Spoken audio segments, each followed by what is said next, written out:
Does everyone need to suffer to awaken? Dark night of the soul. This is a question that touches spirituality, psychology, and ordinary human experience. To answer it, we need to look closely at what the dark night of the soul actually is, and whether suffering is always the path to awakening, or simply one of many paths.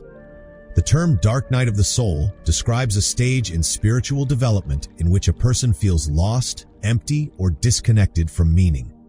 The experience causes sadness. It is not just ordinary sadness, but a deep crisis that often leads to change. In modern use, the phrase refers to a crisis of faith or a difficult, painful period in one's life. At first, this seems to support the idea that suffering is necessary. However, a closer look shows something more balanced. According to Gerald G. May, a psychiatrist who deeply studied spirituality, the dark night is not simply about pain. He explains in his book, The Dark Night of the Soul, a psychiatrist explores the connection between darkness and spiritual growth, that it is a time of deep transition when things are clouded and full of mystery. This means the focus is not suffering itself, but transformation. The discomfort comes from change, not because suffering is the goal. May also writes that the dark night is a profoundly good thing because it frees people from unhealthy attachments. It means that people often hold on to beliefs, identities, or relationships that limit them. During a dark period, these attachments are challenged. It is where many misunderstand the concept. They assume that pain automatically leads to awakening. That is not true. Pain can lead to growth, but it can also lead to confusion, depression, or stagnation if it is not understood or processed properly. Ronald W. Pies, an American psychiatrist, bioethicist, and medical education professor, makes this distinction clear in his interview with Dr. Awais Aftab, published by Psychiatric Times. He notes that there are many ways not to be happy that do not equal depression. Psychiatric Times.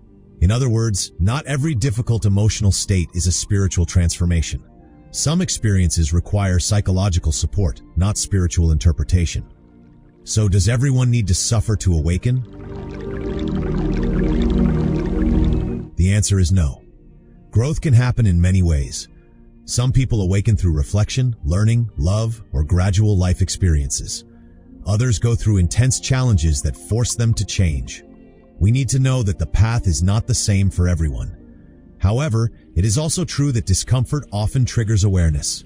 When life is easy, people rarely question their beliefs or habits. Difficulty can push a person to ask deeper questions. Who am I? What matters? What is real? In this sense, suffering can act as a catalyst, but it is not the only path. A helpful way to understand this is to see suffering as a signal, not a requirement. It signals that something in life is no longer working. The awakening happens when a person responds to that signal with awareness, not when they experience pain. The dark night of the soul, therefore, is not about punishment or a spiritual test. It is about letting go. As May explains, growth often involves loss, letting go of control, certainty, or identity. The process can feel uncomfortable, but it creates space for a deeper understanding of oneself.